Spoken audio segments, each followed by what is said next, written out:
ನಮಸ್ಕಾರ, welcome to focus 18. ನಾನ್ ಶರ್ಮಿತಾ ಶೆಟ್ಟಿ.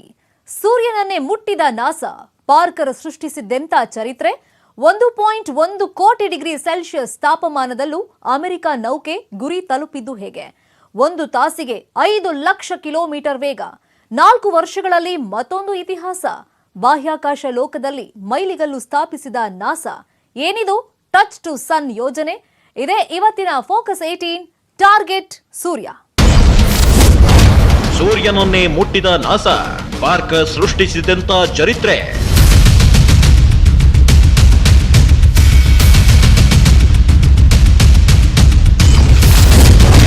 $1.1 ಕೋಟಿ degree Celsius ತಾಪಮಾನದಲ್ಲೂ ನೌಕೆ ತಲುಪಿದ ಹೇಗೆ? 1 ತಾಸಿಗೆ 5 ಲಕ್ಷ ಕಿಲೋಮೀಟರ್ ವೇಗ. 4 ವರ್ಷದಲ್ಲಿ ಮತ್ತೊಂದು ಇತಿಹಾಸ.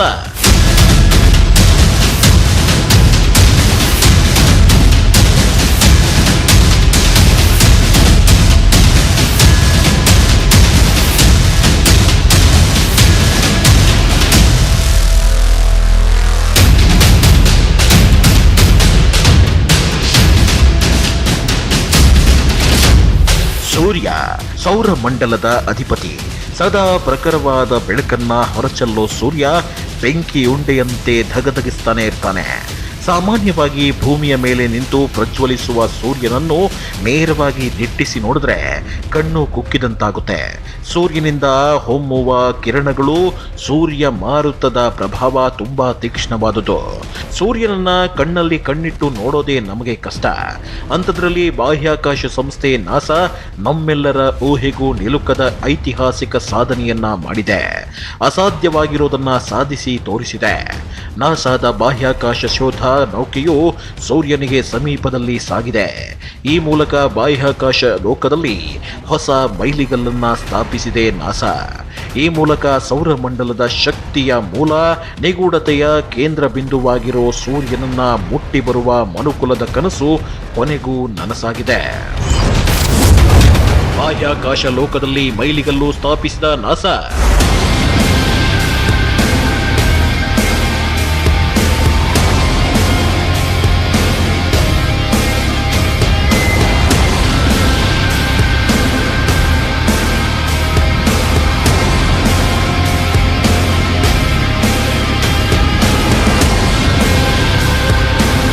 ಸೂರ್ಯನ ವಾತಾವರಣವನ್ನ ತಲುಪಿದೆ ಬಾಹ್ಯಾಕಾಶ ಸಂಸ್ಥೆ ನಾಸಾ.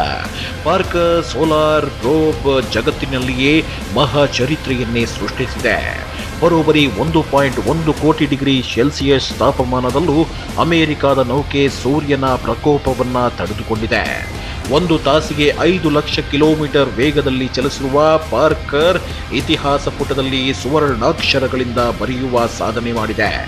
ಬಾಹ್ಯಾಕಾಶ ಲೋಕದಲ್ಲಿ ಈಗಾಗಲೇ ಹಲವು ಆವಿಷ್ಕಾರಗಳಿಗೆ ನಾಂದಿ ಹಾಡಿರುವ ನಾಸಾ ಈ ಮೂಲಕ ಸೌರಮಂಡಲದಲ್ಲಿ ಯಾರೂ ಮಾಡಿರದ ಸಾಧನೆ ಮಾಡಿದೆ. ನಿಗಿ ಕೆಂಡ ಕಾರುವ ಸೂರ್ಯನ ಬಳಿ ಅಪ್ರತಿಮ ಸಾಧನೆಗೆ ಮುನ್ನುಡಿ ಬರೆದಿದೆ. 3 ವರ್ಷಗಳ ನಾಸಾ ಪ್ರಯತ್ನಕ್ಕೆ ಸಿಕ್ಕಿತು ಯಶಸ್ಸು. ಅಮೆರಿಕದ ಬಾಹ್ಯಾಕಾಶ ಸಂಸ್ಥೆ ನಾಸಾ ಬಾಹ್ಯಾಕಾಶ ಕ್ಷೇತ್ರದಲ್ಲಿ ಹಲವು ಐತಿಹಾಸಿಕ ಸಾಧನೆಗಳನ್ನು ಮಾಡಿದೆ. ಚಂದ್ರನಲ್ಲಿ ಮೊಟ್ಟ ಮೊದಲ ಬಾರಿಗೆ ನೀಲ್ ಆರ್ಮ್ಸ್ಟ್ರಾಂಗ್ ಕಾಲಿಟ್ಟಿದ್ರು. ನಾಸಾ ಅಪೋಲೋ 11 ನೌಕೆ ಮೂಲಕ ಈ ಐತಿಹಾಸಿಕ ಸಾಧನೆ ಮಾಡಿ ಇಡೀ ಜಗತ್ತನ್ನೇ ನಿಬ್ಬೆರಗುಗೊಳಿಸಿತ್ತು. ಚಂದ್ರನ ಮೇಲ್ಮೈಯಲ್ಲಿರುವ ನೀರು ಕುಡಿಯೋದಕ್ಕೆ ಯೋಗ್ಯ ಅಂತ ನಾಸಾ ಅದ್ಭುತ ಆವಿಷ್ಕಾರ ಮಾಡಿತು. ಹಾಗೆ ಸೌರಮಂಡಲದಲ್ಲಿರುವ ಅದೆಷ್ಟೋ ಗ್ರಹಗಳ ಬಗ್ಗೆ ಗೊತ್ತಿರದ ಅಂಶಗಳನ್ನ ಜಗತ್ತಿನ ಮುಂದೆ ತೆರೆದಿಟ್ಟಿದೆ ನಾಸಾ. ಈಗ ನಮ್ಮ ಊಹೆಗೂ ನಿಲುಕದ ಅಸಾಧ್ಯವೆಂದು ಭಾವಿಸಿದ್ದ ಮತ್ತೊಂದು ಸಾಧನೆ ಮಾಡಿದೆ ನಾಸಾ. ಸೂರ್ಯನ ಅಂಗಳದ ಅಗೋಚರ ರಹಸ್ಯಗಳನ್ನ ಜಗತ್ತಿಗೆ ತಿಳಿಸೋದಕ್ಕೆ ಹೊರಟಿದೆ. ಇತಿಹಾಸದಲ್ಲಿ ಮೊದಲ ಬಾರಿಗೆ ಬಾಹ್ಯಾಕಾಶ ನೌಕೆಯು ಸೂರ್ಯನ ಕರೋನಾವನ್ನ ಸ್ಪರ್ಶಿಸಿದೆ. ಕಳೆದ 3 ವರ್ಷಗಳಿಂದ ನಾಸಾ ಈ ಯೋಜನೆಯಲ್ಲಿ ತೊಡಗಿ ಆಗಸ್ಟ್ 12ರಂದು ಅಮೆರಿಕದಲ್ಲಿ ಈ ಬಾಹ್ಯಾಕಾಶ ನೌಕೆಯನ್ನ ನಾಸಾ ಉಡಾವಣೆ ಮಾಡಿತು. ಇದಕ್ಕೆ ಟಚ್ ಟು ಸನ್ ಅನ್ನೋ ಹೆಸರನ್ನ ಇಡಲಾಗಿತ್ತು. ಸತತ 3 ವರ್ಷಗಳ ಪರ್ಯಟನೆ ಬಳಿಕ ಅಂತಿಮವಾಗಿ ನಾಸಾ ತನ್ನ ಗುರಿ ಮುಟ್ಟಿದೆ. ಬಾಹ್ಯಾಕಾಶ ಶೋಧ ನೌಕೆ ಏಪ್ರಿಲ್ 28 2021ರಂದು ಸೂರ್ಯನ ಮೇಲಿನ ವಾತಾವರಣದ ಕರೋನಾವನ್ನ ಯಶಸ್ವಿಯಾಗಿ ಪ್ರವೇಶಿಸಿದೆ. ಕೆಂಪು ಬಿಸಿ ನಕ್ಷತ್ರದ ಮೇಲ್ಮೈಯಲ್ಲಿರುವ ಕಣಗಳು ಮತ್ತು ಕಾಂತೀಯ ಕ್ಷೇತ್ರಗಳಿಂದ ಮಾದರಿ ಸಂಗ್ರಹಿಸಿದೆ.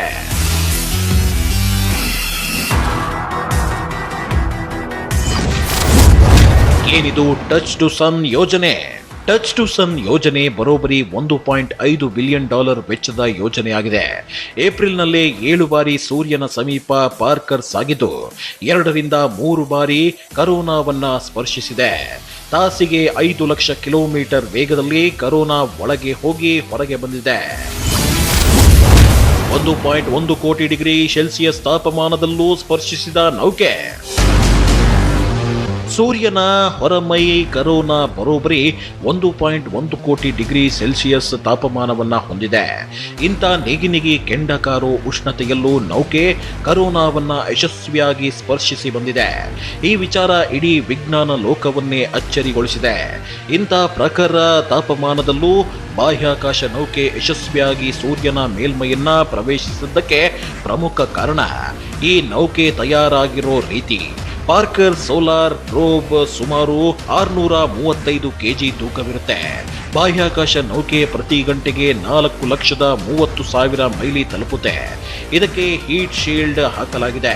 ಪಾರ್ಕರ್ ಸೋಲಾರ್ ಹೆಚ್ಚು ಪ್ರಮಾಣದ ಉಷ್ಣತೆಯನ್ನ ತಡೆದುಕೊಳ್ಳುವ ಸಾಮರ್ಥ್ಯ ಹೊಂದಿದೆ. ಹಾಗಾಗಿ 1.1 ಕೋಟಿ ಡಿಗ್ರಿ ಸೆಲ್ಸಿಯಸ್ ತಾಪಮಾನದಲ್ಲೂ ಪಾರ್ಕರ್ ಪ್ರೋಬ್ ಯಶಸ್ವಿಯಾಗಿ ಕರೋನಾವನ್ನ ಪ್ರವೇಶಿಸಿದೆ. ಈ ಮೂಲಕ ಸೂರ್ಯನ ಕುರಿತು ಇದುವರೆಗೂ ಕಂಡು ಕೇಳರಿಯದ ರಹಸ್ಯಗಳನ್ನ ಭೂಮಿಗೆ ಕಳಿಸುವಲ್ಲಿ ಸಕ್ಸಸ್ ಆಗಿದೆ. ಸೂರ್ಯ ವಿಜ್ಞಾನಿಗಳಿಗೆ ಯಾವಾಗಲೂ ಕುತೂಹಲದ ಕೇಂದ್ರಬಿಂದು.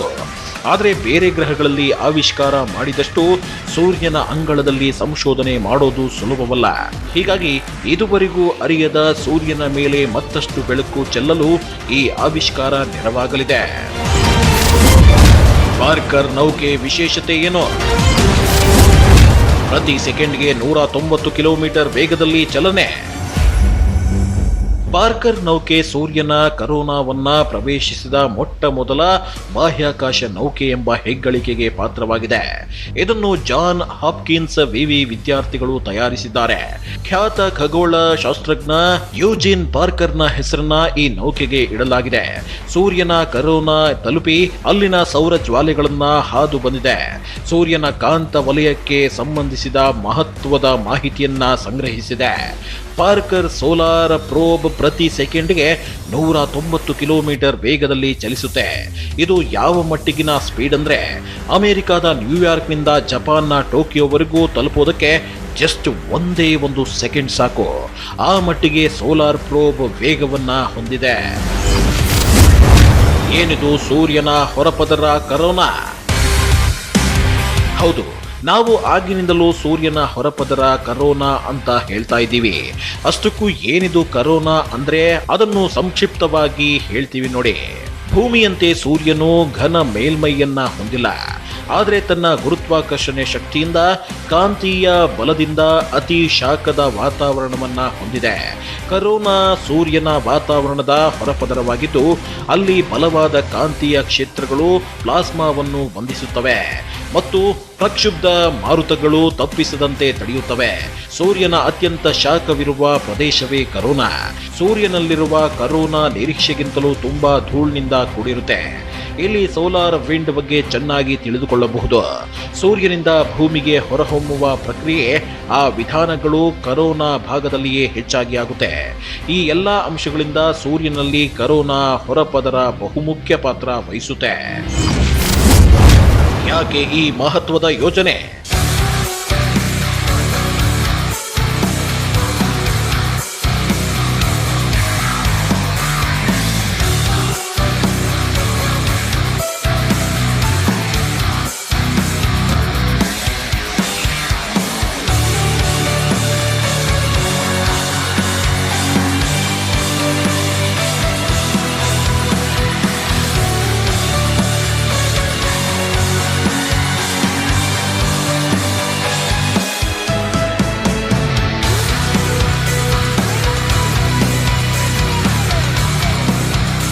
ಅಂತರಿಕ್ಷ, ಚಂದ್ರ, ಮಂಗಳನ ಅಂಗಳವನ್ನ ಪ್ರವೇಶಿಸಿ ಅಧ್ಯಯ ಮಾಡಿದ್ದ ನಾಸಾದ ಬಹುದೊಡ್ಡ ಯೋಜನೆಯೇ ಸೌರಯಾನವಾಗಿತ್ತು. ಸೌರಮಂಡಲದ ಅಧಿಪತಿ ಸೂರ್ಯನಿಂದ ಭೂಮಿಯ ಮೇಲಾಗುವ ಅಪಾಯಗಳು, ಅನುಕೂಲಗಳನ್ನ ಅಧ್ಯಯನ ಮಾಡಲು ಈ ಯೋಜನೆ ಕೈಗೊಳ್ಳಲಾಗಿದೆ. ಈ ಪ್ರಯತ್ನ 1958ರಿಂದಲೂ ಕೂಡ ನಡೆಯುತ್ತಿದೆ. ಅಂದ್ರೆ ಬರೋಬ್ಬರಿ 63 ವರ್ಷಗಳಿಂದಲೇ ಸೌರಯಾನದ ಮಹಾನ್ ಸಾಹಸಕ್ಕೆ ಕೈ ಹಾಕಲಾಗಿತ್ತು. ಕೊನೆಗೂ 2018ರಲ್ಲಿ ನಾಸಾ ತನ್ನ ಪಾರ್ಕರ್ ಸೋಲಾರ್ ಪ್ರೋಬ್ ನೌಕೆಯನ್ನ ಉಡಾವಣೆ ಮಾಡಿ ಯಶಸ್ವಿಯಾಗಿದೆ. ಇನ್ನು ಈ ಯೋಜನೆ ಇಲ್ಲಿಗೆ ಮುಗಿದಿಲ್ಲ. 2025ಕ್ಕೆ ಪಾರ್ಕರ್ ಮುಂದೆ ಮತ್ತೊಂದು ದೊಡ್ಡ ಗುರಿ ಇದೆ. ಈಗ ತಮ್ಮ ಪ್ರಯತ್ನದಲ್ಲಿ ಯಶಸ್ಸು ಕಂಡಿರುವ ನಾಸಾದ ವಿಜ್ಞಾನಿಗಳು 2025 ಟಚ್ ಟು ಸನ್ ಗುರಿ ಹೊಂದಿದ್ದಾರೆ.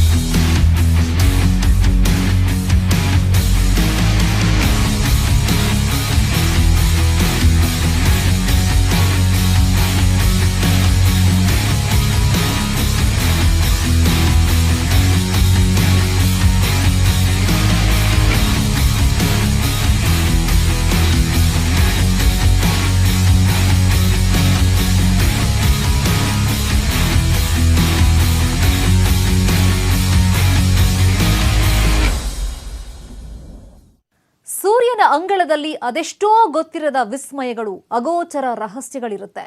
ಇದನ್ನ ತಿಳ್ಕೋಬೇಕು ಅಂತ ವಿಜ್ಞಾನಿಗಳು ಸಂಶೋಧನೆಗೆ ಮುಂದಾಗಿದ್ದಾರೆ. ಇದರ ಜೊತೆಗೆ ಆ ಒಂದು ಕಾರಣಕ್ಕೂ ಟಚ್ ಟು ಸನ್ ಯೋಜನೆಗೆ ಕೈ ಹಾಕಿದ್ದಾರೆ ನಾಸಾ ವಿಜ್ಞಾನಿಗಳು. ಈ ಬಗ್ಗೆ ಹೆಚ್ಚಿನ ಇನ್ಫಾರ್ಮೇಶನ್ ಕೊಡ್ತೀವಿ ಬ್ರೇಕ್ ಆದ್ಮೇಲೆ.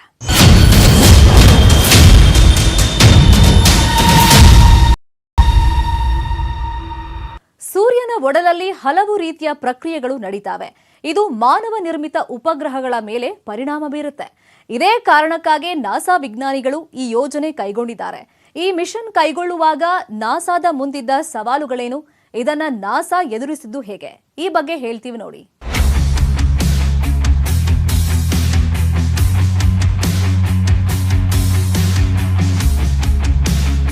ಸೂರ್ಯನ ಒಡಲಲ್ಲಿ ಹಲವು ರೀತಿಯ ಪ್ರಕ್ರಿಯೆಗಳು ನಡೀತಾ ಇರುತ್ತೆ. ಹಾಗೆ ಕೆಲ ಪ್ರಕ್ರಿಯೆಗಳಿಂದ ಸೌರ ವಲಯದಲ್ಲಿ ಸೌರ ಕಲೆಗಳು, ಸೌರ ಜ್ವಾಲೆಗಳು, ಸೌರ ಮಾರುತಗಳು ಉಂಟಾಗ್ತಿವೆ. ಈ ಎಲ್ಲಾ ಪ್ರಕ್ರಿಯೆಗಳು ಮಾನವ ನಿರ್ಮಿತ ಉಪಗ್ರಹಗಳು ಮತ್ತು ಅವುಗಳು ಚಲಿಸುವ ದಾರಿಯ ಮೇಲೆ ಹೆಚ್ಚು ಪರಿಣಾಮವನ್ನ ಬೀರುತ್ತವೆ. ಅಷ್ಟೇ ಅಲ್ಲ, ಅವುಗಳ ದಿಕ್ಕನ್ನೇ ಬದಲಿಸಿ ಬಿಡುತ್ತವೆ.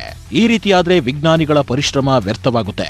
ಉಪಗ್ರಹಗಳು ವಿಜ್ಞಾನಿಗಳ ಕಂಟ್ರೋಲ್ನಿಂದ ತಪ್ಪಿ ಹೋಗುತ್ತವೆ. ಇದು ನಾಸಾ, ಇಸ್ರೋ ಸೇರಿದಂತೆ ಜಗತ್ತಿನ ವಿಜ್ಞಾನಿಗಳಿಗೆ ದೊಡ್ಡ ಸವಾಲಾಗಿದೆ. ಹಾಗಾಗಿ ಸೌರ ಮಾರುತಗಳು ಮತ್ತು ಅವುಗಳಿಂದ ಉಂಟಾಗುವ ಅಪಾಯ, ಸಂಕಷ್ಟದಿಂದ ಮುಕ್ತಿ ಪಡೆಯೋದಕ್ಕಾಗಿ ಸೋಲಾರ್ ಪ್ರೋಬ್ ಯೋಜನೆಯನ್ನ ನಾಸಾ ವಿಜ್ಞಾನಿಗಳು ಕೈಗೆತ್ತಿಕೊಂಡಿದ್ದಾರೆ.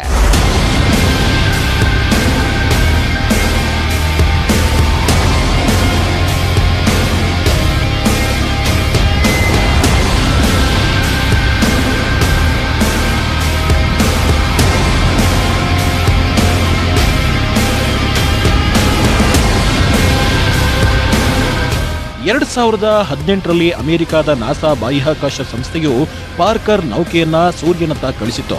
2021ರ ಏಪ್ರಿಲ್ನಲ್ಲಿ ಸೂರ್ಯನ ಸಮೀಪಕ್ಕೆ ಹೋಗುವಲ್ಲಿ ಪಾರ್ಕರ್ ಯಶಸ್ವಿಯಾಯಿತು. ಸೂರ್ಯನ ಹೊರವಲಯವಾಗಿರೋ ಕರೋನಾ ಭಾಗವನ್ನ 2 ರಿಂದ 3 ಬಾರಿ ಸ್ಪರ್ಶಿಸಿ ಬಂದಿತು. ಏಪ್ರಿಲ್ ತಿಂಗಳಲ್ಲಿ ಸೂರ್ಯನಿಗೆ ಅತ್ಯಂತ ಸಮೀಪ ಅಂದ್ರೆ ಸೂರ್ಯನಿಂದ 8.13 ದಶಲಕ್ಷ ಮೈಲಿಯಷ್ಟು ದೂರಕ್ಕೆ ಹೋಗಿ ವಾಪಸ್ ಬಂದಿತ್ತು. ನಂತರ ಡಿಸೆಂಬರ್ 2021ರಲ್ಲಿ ಸೂರ್ಯನಿಗೆ ಇನ್ನಷ್ಟು ಹತ್ತಿರ ಹೋಗಿ ಬರುವಲ್ಲಿ ಯಶಸ್ವಿಯಾಯಿತು. ಸೂರ್ಯನಿಂದ 4.89 ದಶಲಕ್ಷ ಕಿಲೋಮೀಟರ್ ದೂರಕ್ಕೆ ತಲುಪಿ ವಾಪಸ್ ಬಂದಿತು. ಈ 2 ಮಹಾ ಸಾಧನೆಗಳ ನಡುವಲ್ಲೇ ಮಗದೊಂದು ಐತಿಹಾಸಿಕ ಸಾಧನೆಗೆ ಮುಂದಾಗಿದೆ ನಾಸಾ. 2025ರಲ್ಲಿ ಅಂದ್ರೆ 4 ವರ್ಷಗಳಲ್ಲಿ ಸೂರ್ಯನಿಗೆ ಇನ್ನಷ್ಟು ಹತ್ತಿರ ಹೋಗಿ ಬರುವ ಮಹತ್ವಾಕಾಂಕ್ಷೆ ಇದೆ. ಇದು ಮುಂದಿನ ದಿನಗಳಲ್ಲಿ ಸೌರಮಂಡಲದ ಒಡೆಯ ಸೂರ್ಯನ ರಹಸ್ಯವನ್ನ ಭೇದಿಸಲು ನೆರವಾಗಲಿದೆ. ನಾಸಾದ ಮುಂದಿದ್ದ ಸವಾಲುಗಳೇನು? ಸೂರ್ಯನ ಶಾಖವೇ ನಾಸಾಗಿದ್ದ ದೊಡ್ಡ ತೊಡಕು. ಯಾವುದೇ ಯೋಜನೆ ಕೈಗೊಂಡಾಗಲೂ ಎಷ್ಟರ ಮಟ್ಟಿಗೆ ಧನಾತ್ಮಕ ಅಂಶಗಳಿರುತ್ತೋ ಅದೇ ರೀತಿ ಸವಾಲುಗಳು ತೊಡಕುಗಳು ಇರುತ್ತೆ. ಇನ್ನು ಈ ಪಾರ್ಕರ್ ಸೋಲಾರ್ ಪ್ರೋಬ್ ಲಾಂಚ್ ಮಾಡುವಾಗಲೂ ನಾಸಾದ ಮುಂದೆ ಹಲವು ಅಡಚಣೆಗಳು ತೊಡಕುಗಳಿದ್ವು. ಬೇರೆ ಗ್ರಹಗಳಲ್ಲಿ ಸಂಶೋಧನೆ ಆವಿಷ್ಕಾರ ಮಾಡಬೇಕಾದ್ರೇನೆ ವಿಜ್ಞಾನಿಗಳು 10 ಬಾರಿ ಯೋಚಿಸ್ತಾರೆ, ಅದಕ್ಕೆ ಹೆಚ್ಚು ತಯಾರಿ ಮಾಡಿಕೊಂಡಿರ್ತಾರೆ. ಇನ್ನು ಸೂರ್ಯನ ಅಂಗಳದಲ್ಲಿ ಸಂಶೋಧನೆ ಮಾಡಬೇಕು ಅಂದ್ರೆ ಇದಕ್ಕಿಂತಲೂ ದುಪ್ಪಟ್ಟು ತಯಾರಿ ಬೇಕಾಗುತ್ತೆ. ಆ ಮಟ್ಟಿಗೆ ಸೂರ್ಯನಲ್ಲಿ ಸವಾಲುಗಳಿರುತ್ತೆ. ಅದರಲ್ಲಿ ಮೊದಲನೆಯ ಸವಾಲೇ ಸೂರ್ಯನ ಶಾಖ. ಎಸ್, ಸೂರ್ಯ ಅಂದ್ರೆ ಧಗಧಗಿಸೋ ಬೆಂಕಿ ಉಂಡೆ ಇದ್ದಂತೆ. ಸೂರ್ಯ ಹೊರಸೂಸುವ ಶಾಖವನ್ನ ಇಮ್ಯಾಜಿನ್ ಮಾಡಿಕೊಳ್ಳೋದು ಕಷ್ಟ. ಸೂರ್ಯನ ಕರೋನಾ ಭಾಗದಲ್ಲಿರೋ ಉಷ್ಣಾಂಶವೇ 1.1 ಕೋಟಿ ಡಿಗ್ರಿ ಸೆಲ್ಸಿಯಸ್ನಷ್ಟಿದೆ. ಈ ಶಾಖದ ಬಳಿ ಯಾವುದೇ ವಸ್ತು ಬಂದರೂ ಸುಟ್ಟು ಸರ್ವನಾಶವಾಗೋದು ಗ್ಯಾರಂಟಿ. ಸೂರ್ಯನ ಶಾಖವನ್ನ ಹೀರಿಕೊಳ್ಳುವ ವಸ್ತುವಿನ ಬದಲು ಅದನ್ನ ಪ್ರತಿಫಲಿಸೋ ವಸ್ತುಗಳಿದ್ರೆ ಸೂರ್ಯನಲ್ಲಿ ಕಳಿಸಬಹುದು. ಆಗ ವಿಜ್ಞಾನಿಗಳು ಅಂದುಕೊಂಡಂತೆ ಸಂಶೋಧನೆ ಮಾಡಬಹುದು. ಇಂತಹ ವಸ್ತುಗಳನ್ನ ಬಳಸಿಯೇ ಪಾರ್ಕರ್ ಸೋಲಾರ್ ಪ್ರೋಬ್ ಅನ್ನ ತಯಾರಿಸಲಾಗಿದೆ. ಜೊತೆಗೆ ಸೂರ್ಯನ ಉಷ್ಣಾಂಶದ ಪ್ರಖರತೆಯನ್ನ ತಪ್ಪಿಸಿಕೊಳ್ಳೋದಕ್ಕೂ ಕೂಡ ಇದರ ವೇಗವನ್ನ ಹೆಚ್ಚಿಸಲಾಯಿತು. ಪ್ರತಿ ಗಂಟೆಗೆ 5 ಲಕ್ಷ ಕಿಲೋಮೀಟರ್ ವೇಗದಲ್ಲಿ ಚಲಿಸುವಂತೆ ಮಾಡಲಾಯಿತು. ನಾಸಾದ ಮುಂದಿಟ್ಟು ಗ್ರಹಗಳ ಗುರುತ್ವಾಕರ್ಷಣೆಯ ಸವಾಲು. ಸೂರ್ಯನ ಅಂಗಳಕ್ಕೆ ಹೋಗಬೇಕಾದ್ರೆ ಇನ್ನುಳಿದ ಗ್ರಹಗಳನ್ನ ದಾಟಿಕೊಂಡು ಹೋಗಬೇಕಾಗುತ್ತೆ.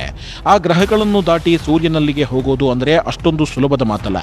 ಯಾಕಂದ್ರೆ ಈ ಗ್ರಹಗಳಿಗೆ ಗುರುತ್ವಾಕರ್ಷಣಾ ಶಕ್ತಿ ಇರುತ್ತೆ. ಅದರಲ್ಲೂ ಶುಕ್ರ ಅಥವಾ ಬುಧನ ಗುರುತ್ವಾಕರ್ಷಣೆಯ ಪ್ರಭಾವಕ್ಕೆ ಒಳಗಾಗಿ ನೌಕೆ ಅವುಗಳ ಸುತ್ತ ಸುತ್ತುವ ಅಪಾಯವಿತ್ತು. ಈ ಅಂಶವನ್ನ ಗಮನದಲ್ಲಿಟ್ಟುಕೊಂಡ ವಿಜ್ಞಾನಿಗಳು ಈ ಗ್ರಹಗಳ ಗುರುತ್ವಾಕರ್ಷಣೆಯನ್ನು ಮೀರಿ ಮುಂದೆ ಸಾಗುವ ಸಾಮರ್ಥ್ಯವಿರುವ ನೌಕೆಯನ್ನ ತಯಾರು ಮಾಡಬೇಕಾಗಿತ್ತು. ಇದಕ್ಕಾಗಿ ನಾಸಾ ವಿಜ್ಞಾನಿಗಳು ಹುಡುಕಿಕೊಂಡ ಮಾರ್ಗ ಅಂದ್ರೆ ನಿಗದಿತ ದಿನ, ಸರಿಯಾದ ಸಮಯದಲ್ಲಿ ಬಾಹ್ಯಾಕಾಶ ನೌಕೆಯನ್ನ ಲಾಂಚ್ ಮಾಡಲಾಯಿತು. ಹಾಗೆ ಸೋಲಾರ್ ಪ್ರೋಬ್ನ ವೇಗವನ್ನ ಹೆಚ್ಚಿಸಲಾಯಿತು. ಈ ಮೂಲಕ ಈ ಸಮಸ್ಯೆಗೆ ಪರಿಹಾರ ಕಂಡುಕೊಳ್ಳಲಾಯಿತು. ಈ ಎಲ್ಲಾ ಸಮಸ್ಯೆ, ಸಂಕಷ್ಟ, ಸವಾಲುಗಳನ್ನ ಹಿಮ್ಮೆಟ್ಟಿ ನಾಸಾ ಈ ಯೋಜನೆಯಲ್ಲಿ ಯಶಸ್ವಿಯಾಗಿದೆ.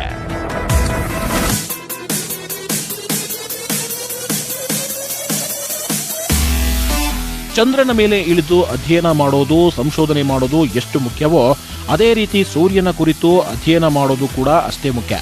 ಅದಕ್ಕಾಗಿ ಈಗ ನಾಸಾ ಕೈಗೊಂಡಿರುವ ಟಚ್ ಟು ಸನ್ ಯೋಜನೆ ಬಹಳಷ್ಟು ಮಹತ್ವದ ಪಾತ್ರ ವಹಿಸಲಿದೆ. ಸೂರ್ಯನ ಅಂಗಳದ ಬಗ್ಗೆ ಗೊತ್ತಿರದ ಅದೆಷ್ಟೋ ವಿಸ್ಮಯಕಾರಿ ಸತ್ಯಗಳು ಹೊರಬೀಳಲಿದೆ.